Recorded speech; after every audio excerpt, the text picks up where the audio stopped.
Steve Biko was buried in King Williamstown 8 days ago.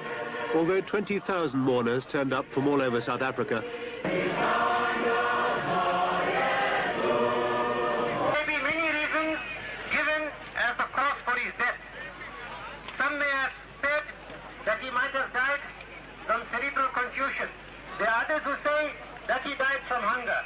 And I say he died from hunger, but the type of hunger he died from was the type of hunger which leads to free people from their bondage.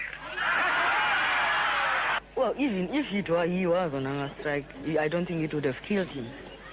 Yes, especially, quoting the number of days they say he was refusing food. I don't think that would have killed him.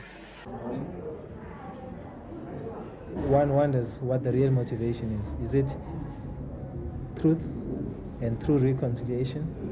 Or is it the temptation to be absolved by the world of your sins and live happily ever after? I want to be highlighted in this book as Nontsikelelo and not as somebody who is under the shadow of Steve. I'm his wife, right? But I'm still Nontsikelelo. And I'm proud of the family that I come from, the Mashalabas, the Ndlovus, they made me who I am. So I want that to be highlighted. Biko instilled a sense of self-reliance in communities. She has gone about it in a very quiet and dignified way, and never once seeking limelight and recognition. The Rose University decided to come and do it at the Steve Biko Center as well. So which meant that at least they appreciate this. I also appreciate them. Nontsikelelo Biko's community work includes membership of the Ginsberg Civic Association, being a trustee of Ginsberg Education Trust, and her role in founding the Steve Biko Foundation.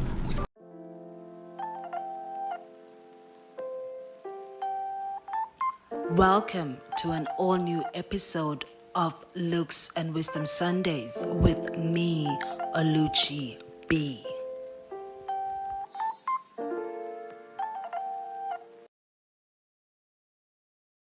Hey guys, and welcome to another exciting episode of Looks and Wisdom Sundays with me, Oluchi B.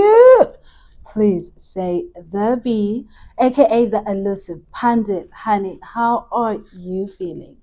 I am feeling good. It's actually extremely windy today. I can actually hear the wind. This is my dad's shirt. This was like his favorite shirt, and it's my favorite shirt as well. I wear it everywhere to the beach. Literally, it's my favorite thing. But as for Apple, we are talking about Umama Nontsikelelo Biko, who is the widow of Steve Biko. When I was doing my research on Umama Nontsikelelo, I was like, yeah, me too, queen. I would have been the same WhatsApp group. Yes. So I hope you guys enjoy this episode. Biko instilled a sense of self-reliance in communities. She has gone about it in a very quiet and dignified way, and never once seeking limelight and recognition, but understanding the importance of ensuring that the poor and the marginalized are looked after. Umama Nontsikelelo Biko was born in 1946 at the Libode district outside of Umtata. She was born to parents Unensi no Absen Mashabala, and she is the last born of 5 children. So the queen is actually in her late 70s right now. So she's been alive for a very long time. And actually she was robed by the Rhodes University this year. I think it was in April, at the Steve Biko Center in Ginsberg, where she is currently based. So it was actually great to see her in the limelight and in the spotlight again, because the queen likes keeping a low profile, and we don't like people who keep a low profile, because there's standing Daba over here, Looks and Wisdom. Why, queen, why? Before we get into a lot of things, she loves keeping a low profile. And I'm glad Rhodes gave her this award, because a lot of the information I had to verify with her own speech, because I was like, otherwise, Mrs. Aiva, play information queen, Tanduvalum Lama. And I love that for her because I'm also like that in real life. I just love other people's ndabas. So she was raised in Libode. Her father, Absent, was actually a principal at the Rainy Mission Primary School, where she started her schooling education.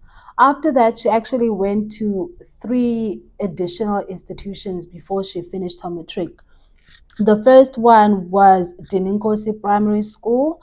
The second one was Buntingville Secondary School, where she got a junior certificate.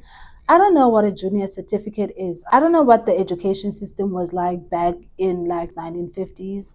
I don't know if you got that, you could like get out of school and go work, or you still had to like finish your matric. But anyway, we won't know because the Queen actually did go to Shoutbury Secondary School where she finished her matric. And then after that, she wanted to pursue further education. So before we go into her further education, I just wanted to say something quickly about Ntsiki. Mam Ntsiki. Respect. So Mamuntiki, from where I'm standing, because I like making deductions, because I'm a deducer, honey. Summary of the summary. So from where I'm standing, it looks like she grew up in a good family. Her father was a principal. It doesn't say much about what Mamunensi was doing, but she had these 5 children, and they were good enough financially for them to actually go to university or college. It was probably a churchy family because back in the day, like church was very prominent. It was like a stapler. And you can see later on in life, she adopted that because she is like a church girl. So my deduction is that she grew up in the church, had a close knit family, and you can see because in her robing ceremony at the beginning of the year, the 2 sisters were actually there. And take it from me, if you and your siblings don't get along, you have your own traumas, blah, blah, blah. When your parents pass away, you guys don't have to be affiliated. And people do take that option of not being affiliated with their siblings later on in life. But she's still very close with her 2 older sisters. So that's my deduction about her initial childhood.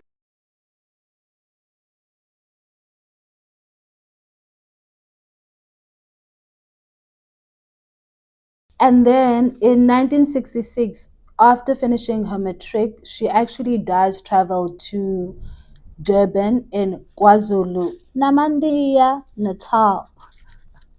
I say that all the time.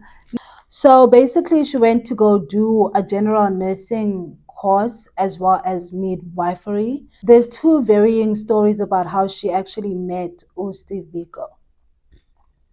So the first one is, this is according to her and the speech that I read that she wrote this year, is that she actually met Steve Biko in 1966, and she was introduced to the guy through a cousin of hers that was also part of the student political movement. At this time, Steve Biko had gone to the King Edward Hospital to pursue a qualification. So, but Benepa, she says of the time that she met Steve Biko is that he was actually very much involved in the student politics. I think he was like a president of one of the student movements at the time, and that he was absorbed by that to a point that they used to have to make appointments to meet, like clock it in the calendar, I'll accept it if I'm available. And then in these appointments, he would be like, hey, and then be like, yeah, I am actually on my way to the train station. I am about to board to go to Joburg for a meeting. So that's how involved he was with his political career. But the Queen says somehow she actually fell for this guy. So in the early stages of their relationship, they had to manage their business. I'm sure Nontsikelelo was actually also very busy in her studies and also in her training later on.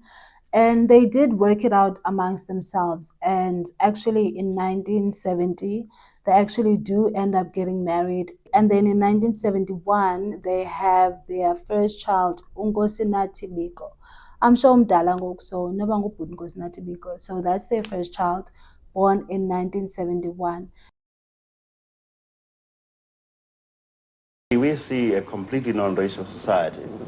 We don't believe, for instance, in the so-called guarantees for minority rights, because guaranteeing minority rights implies the recognition of portions of the community on a race basis. We believe that in our country there shall be no minority, there shall be no majority, there shall just be people.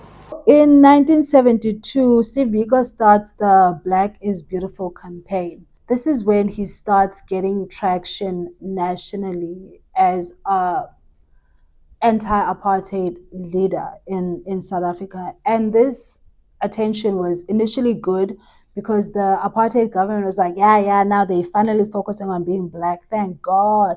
And they actually endorse the narrative that the races should be separated, like Black, white, colored, Indian. And they were like, yeah, we love this. And then out of the blue, they were like, no, we don't. And then this led to him actually getting banned in 1973 and being sent back to the Eastern Cape packing. And he wasn't allowed to leave the Eastern Cape to go anywhere. And so how did this affect Nontsikelelo Biko? So at the King Edward Hospital, she was actually let go of and was refused permanent employment. And so that meant she couldn't stay in Durban to continue working in her profession of being a nurse. She had to also come back to the Eastern Cape. And this is not something that she wanted for herself, because she actually did want to have a career and focus on her nursing and her midwifery. So this didn't sit well with her, but I mean, she's banned by association to Steve Biko. Steve Biko is a national threat because he said Black is beautiful and created the Black consciousness movement. I actually didn't want to get into this, but it's part of the story. Even if you check Wikipedia, it's there. So Steve Biko allegedly, I'm going to say allegedly, I don't know if he can sue me for this, but it's there, it's everywhere. Even Donald Woods, his close ally, actually did say this information. And a lot of the people that were in and around him, they actually said that he was patriarchal. He had the same sexist ideals that what we see with modern men with podcasts. And also the fact that he was actually a womanizer. He had a lot of ladies. And as he grew into prominence, it became worse. And I don't know if Mama Nontsikelelo was aware of this when she got into a relationship with Steve Biko. I don't know if she was aware of this when she actually did marry Steve Biko in 1970. Because, I mean, they're in the same vicinity, in the same hospital. Rumors might have been spreading. I don't know. She never talks about none of this. And I don't know if she knew about it or she dealt with it. But we know this information to be fact, allegedly, for entertainment purposes. And this is the younger of Steve Biko's two sons, Samora, aged 2. He was born on August the 15th, 1975. He never had a first birthday party because on August the 15th, 1976, his father's friend, Mapetlu Muhapi, was buried. His father was there for his second birthday, but 3 days later he was detained and never returned. Samora still runs to the telephone expecting to hear his father's voice. In 1973, Steve Biko gets banned into the Eastern Cape. Mama Nontsikelelo could not find a job because of her affiliation with Steve Biko as the wife. So she decides to dedicate her life to being a mother and raise these children. And also in 1975, she actually has the second child, Samora Biko, who's named after the Mozambique political figure, Samora Machel, who is the husband of Graça Machel, and Graça Machel is the wife of Nelson Mandela. I don't know why I gave this information, but anyway, we're back in Ginsberg. She can't find employment. She's now got 2 children. She speaks about this time. She actually says that when they were in Ginsberg, their family home was a center of convergence for core activities for the Black consciousness movement.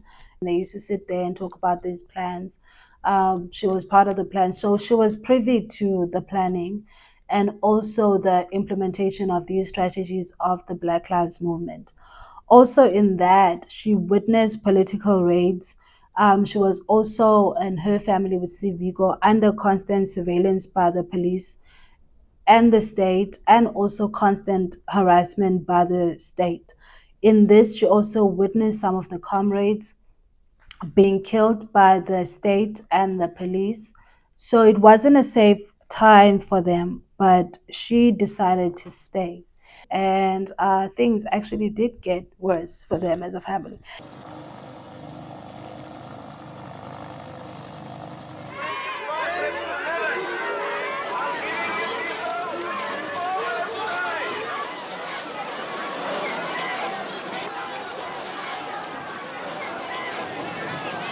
Died in the Soweto turmoil. Despite all this, Winnie Mandela's faith is unshaken.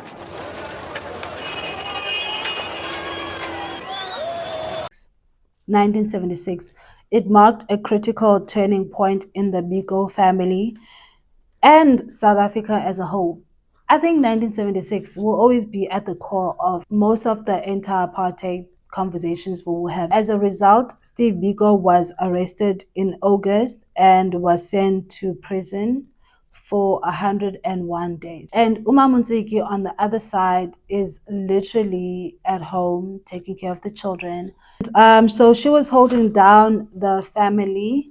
And what I wanted to speak about quickly before we move into 1977 is the fact that Umamu Nontsikelelo Biko had her own dream of being a nurse and a midwife, and she met this man, and because of this relationship with this man, her dream was sort of like cut short because she got her training at King Edward, and then after that she couldn't get a job anyway in KZN in the Eastern Cape because of her affiliation, because she says that the government would put pressure on any institution that would even consider giving her a job. So I want to actually name that as trauma.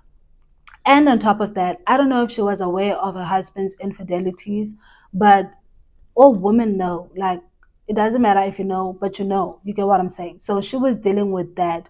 And then now your husband keeps getting arrested in and out, and your life is in constant danger and threat under the police and state all the time, and you are raising infants. That's a way of trauma. And we spoke about trauma in the last episode, but I will speak about trauma again. Trauma is psychological. When you go through something that is life altering and life changing, you are traumatized, whether you choose to accept it or not. But we are perpetually told over and over again that she has chosen to be the silent queen. Doesn't talk, doesn't express, doesn't, I don't know if that's the freeze method again of dealing with trauma, of just, you know what, just let's go. And this was in her demeanor as well as in her output. Like, she was, I'm going to do my portion and I'm just going to keep quiet about it. Steve Biko was buried in King Williamstown 8 days ago. Although 20,000 mourners turned up from all over South Africa, many more were unable to get there because of harassment by the security police. There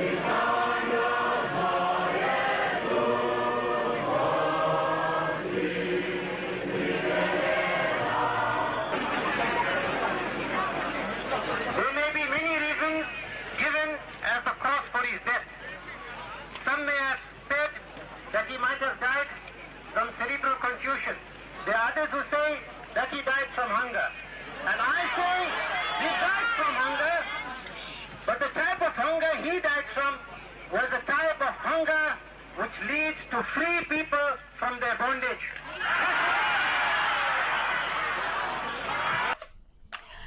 And then moving into 1977, well, I don't know when, but before 1977, she actually does get a job in this Kisamauk.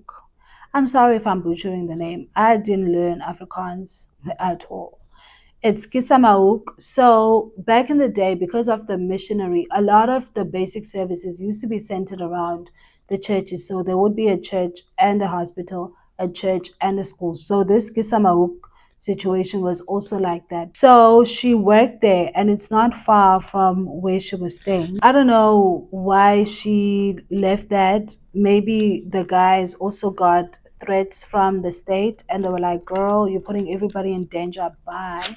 And then it says that 2 months before Steve Biko's passing, she actually did get a job at All Saints Hospital.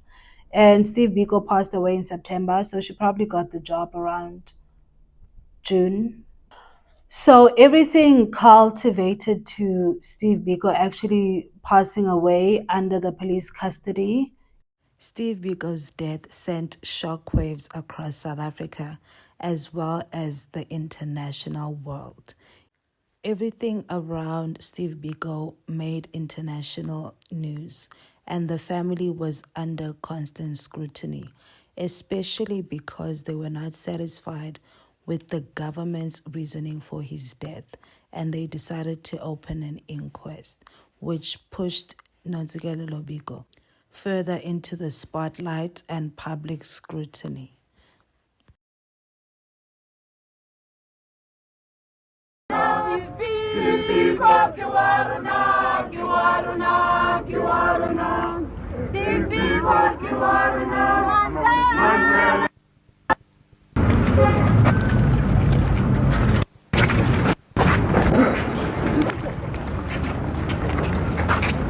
The inquest starts in November. The states had said that he actually died from a hunger strike. Well, even if he was on hunger strike, I don't think it would have killed him. Especially, quoting the number of days they say he was refusing food. I don't think that would have killed him.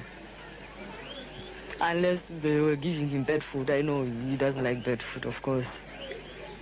But I don't think that would have killed him. Was he a strong man? Very much strong, healthy. He was never ill, seriously, except for one illness. He had some pneumonia. And after that, he was just strong. He has been a strong man, really. When they went to go see Steve Biko's body, they actually did find a lot of bruises, and to the head, to the face, to the back, everywhere. And they were like, this doesn't look like a hunger strike. So that's why the inquest had to be done. The inquest took a couple of weeks, and the police were like, we are not going to blame anybody. We do agree, though, that he did have like some brain injuries, but it doesn't matter. We're not going to get involved. We're not having anybody being held accountable for this.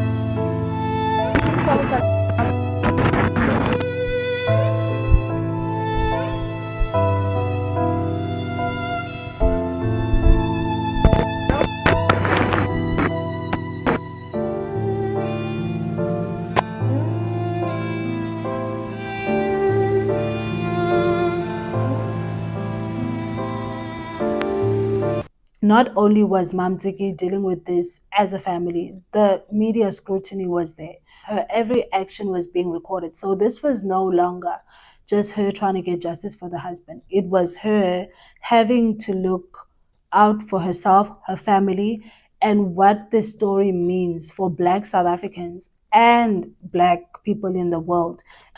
So that's 1977 in November that this happens. Then Mam Nontsikelelo and her family were advised by her lawyers to look into a civil case, and they actually did. The civil case was concluded in 1979, and the family was awarded a 65,000 rand settlement for their pain and suffering. After the inquest, Mama Biko still couldn't find employment, so she was out of employment from 1977 until 1981. What was Ntsiki Biko doing in and around the time that she couldn't find employment? She says she tasked herself with raising her children and working for the community. She also became a trustee at the Ginsberg Educational Trust, which she helped establish with her husband. And this trust was to help people in and around the society and the Greater Eastern Cape to have access to education and bursaries. And then in 1981, she actually did eventually get a job in Grey Hospital, and she worked there until 1999. And even in that time, she speaks about the fact that she was always surveilled and people were intimidated into not associating with her. Oh, another thing I wanted to say about the Queen, which is what I love, is the fact that she actually did move on, and I mean like lavically move on, because she did end up having a third child, Ubulelwa Lindelwa Biko, in 1988. And I mean, if you have a child, that means you got a boo. So romantically, she actually did move on from Ubiko. As much as everything else was still there for her to show up as Steve Biko's wife, she actually did find partners and love.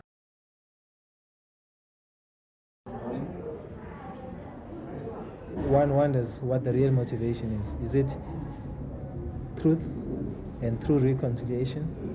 Or is it the temptation to be absolved by the world of your sins and live happily ever after? In 1994, the South African government, now under the new democracy of Nelson Mandela et al., wanted to investigate Biko's death again. And the family was like, no, we don't want them to go through the TRC, because if they do, that means that they will get immunity, and that means that they will not be held accountable for them actually killing Steve Biko. So the family was like, no. And I'm sure this went back and forth for the next 2 years, because only in 1996 did the Constitutional Court rule against Nontsikelelo Biko, her children, and Steve Biko's mom, and actually forced the TRC to go ahead.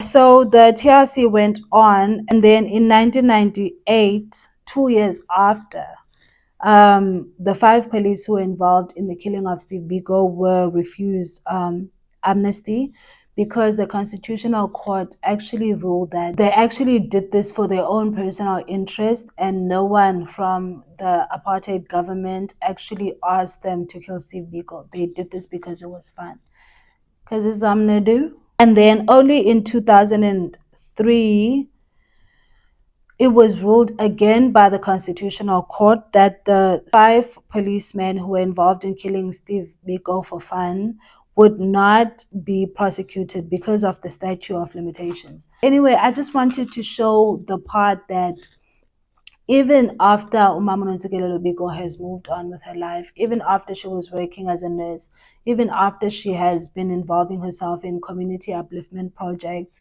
working with the communities in her neighborhood, this thing with Steve Biko was still going on. So she still had to be dealing with that mentally, physically, having to probably fly from the Eastern Cape to Johannesburg for the TRC, for the hearings with the Constitutional Court, for this and that and that. So her life was not absolved from the Steve Biko ghost. Widow to the late anti-apartheid activist Bantu Stephen Biko has been honored by the National Heritage Council with the Ubuntu Honors Award. She's being honored for her community development work that embodies the values of Ubuntu. She was a member of the Ginsberg Education Fund Trust, which saw youth from the area getting bursaries to further their education. Mam Biko also chaired the Retired Nurses Association. The National Heritage Council says these values reflect an individual who is committed to fighting for the less fortunate. Mama, how do you feel? You've just been given the highest award that the National Heritage Council gives to people, and you have been given it while you're still alive, a rare moment for many. Good afternoon, Mdanam, and good afternoon to the viewers and to the listeners.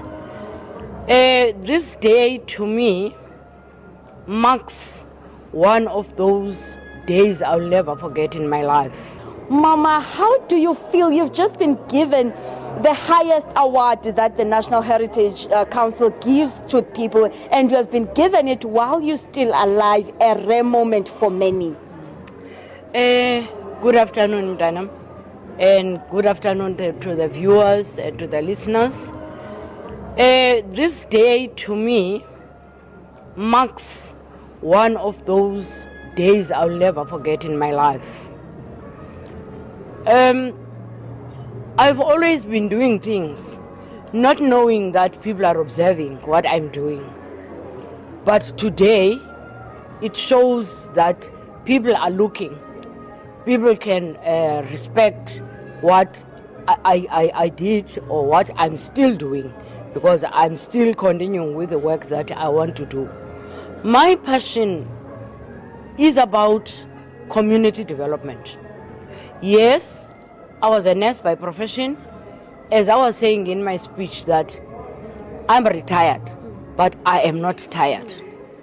I still continue with the work, and what has been done today by the National Heritage Council makes me feel great and energizes me, gives me more energy to stand up and work, because there's still a lot to be done.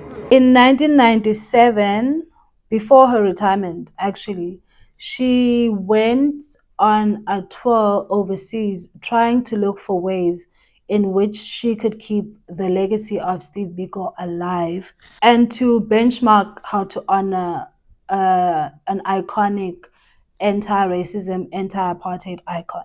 So she met with Mrs. Scott King, who is the widow of Martin Luther King, and they had conversation about what they have been doing to honor her husband. And she also met with the families of Malcolm X and learning about how to honor the legacy of her husband. And then in 1998, due to the learnings that she found in her trip to America to speak with the King and the Malcolm X family, she opened up the Steve Biko Foundation. And I think the Steve Biko Foundation actually does the Steve Biko annual lectures.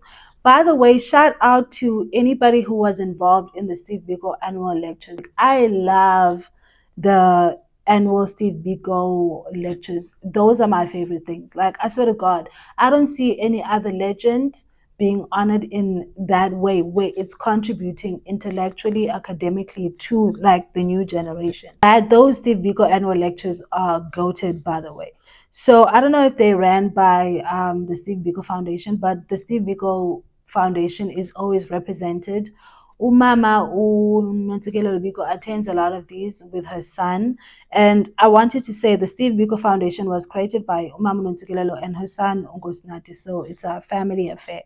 And she does attend a lot of the annual lectures, but the Queen is not like involved trying to be in the forefront of all of these things.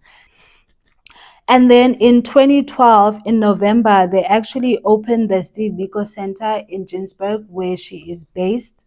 And it is listed under UNESCO as a World Heritage Site. Students go there and have these conversations around Black consciousness, around the Steve Biko teachings. And Umama Nontsikelelo Biko is always there, always around, and she is engaged, and she gets to meet all of these lovely people that are interested in learning about the Black consciousness movement, but most importantly, interested in expanding and also adding their voice to the movement.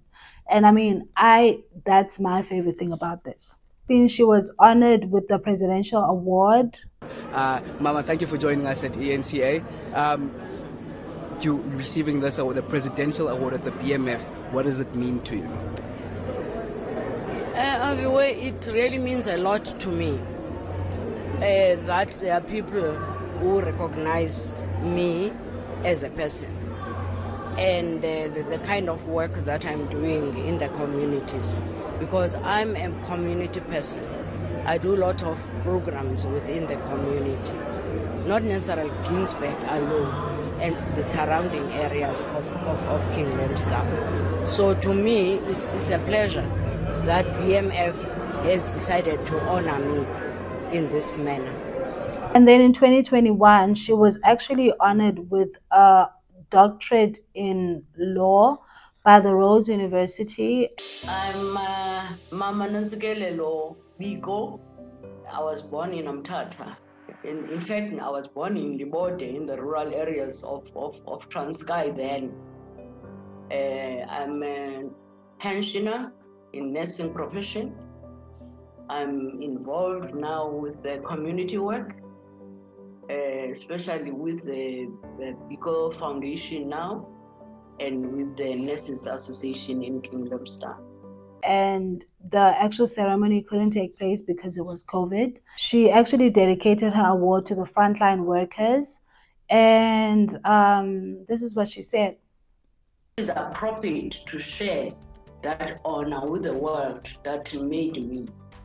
Please join me in paying tribute to our frontline workers, the doctors, nurses, caregivers, general medical support staff, who collectively have prioritized our national welfare over theirs. They've gone to battle to stem. And then in April 2025, they actually did have like the robing ceremony at the Steve Biko Center.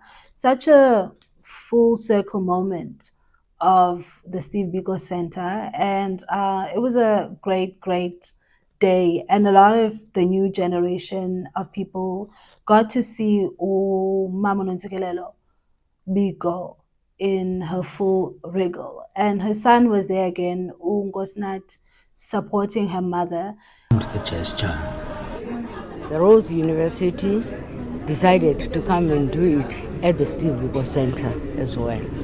So which meant that at least they appreciate this. I also appreciate them. The beauty about today was challenging her to talk about herself, which she doesn't quite enjoy doing, and to hear just the value that she has added to the many South Africans. Nontsikelelo Biko's community work includes membership of the Ginsberg Civic Association, being a trustee of Ginsberg Education Trust, and her role in founding the Steve Biko Foundation. Actually, the Queen is lucky to have Ngosnati because she literally just pushes Ngosnati to everything. Because in all the ceremonies that have been done around Steve Biko, Ngosnati is talking. The Queen is there being cute, literally. So she actually did speak. You know, the Queen doesn't like talking, but she actually did talk.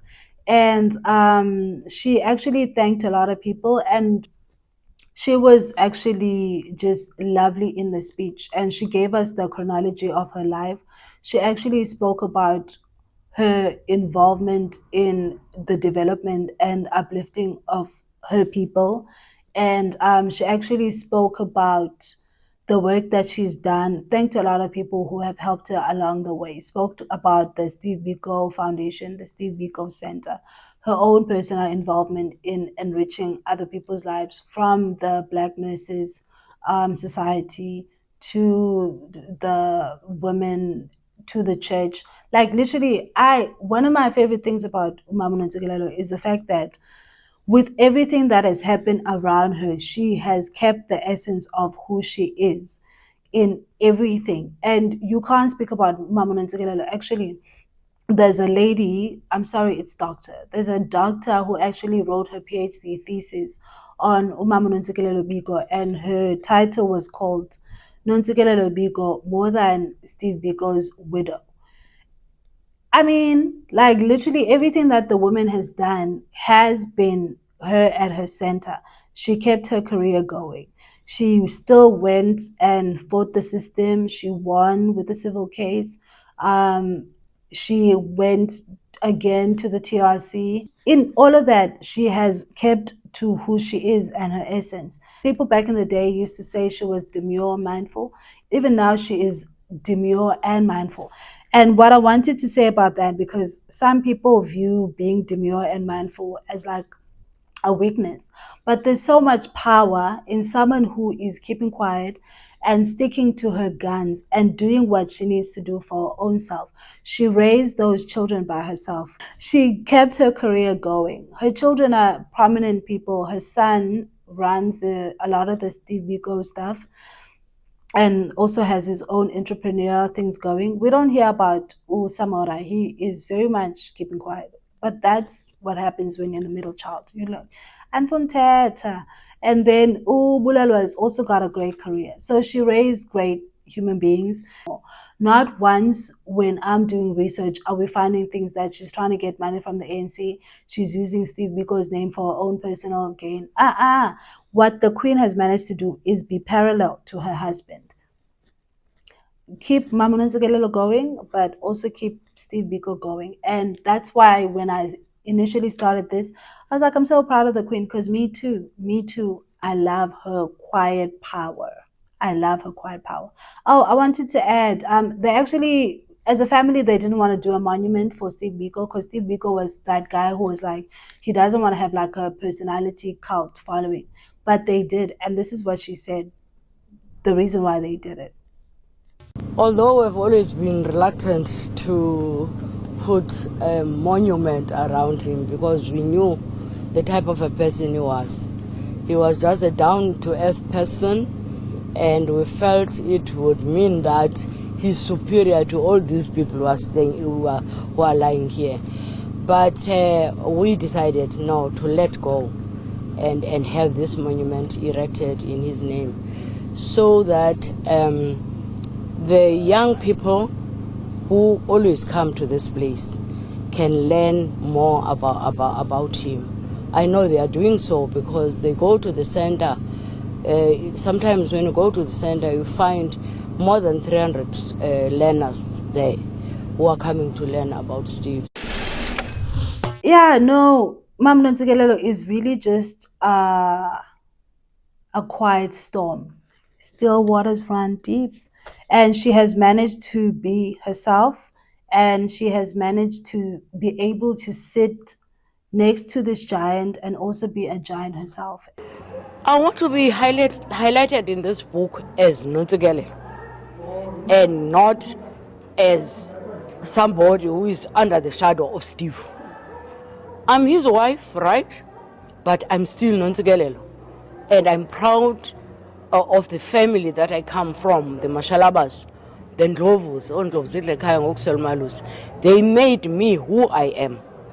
So I want that to be highlighted in the book that we'll be writing, because Steve met me as an old person. I had my own upbringing, which might have been completely different from his, because he grew up with his mother and no father. His father died whilst they were still very young. But I grew up with a mother and father.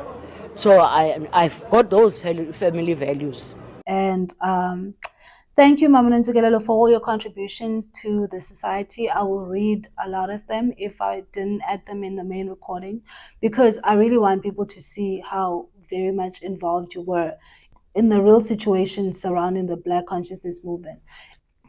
And with that said, I've got no further information to give to the masses. I hope you guys enjoyed this episode.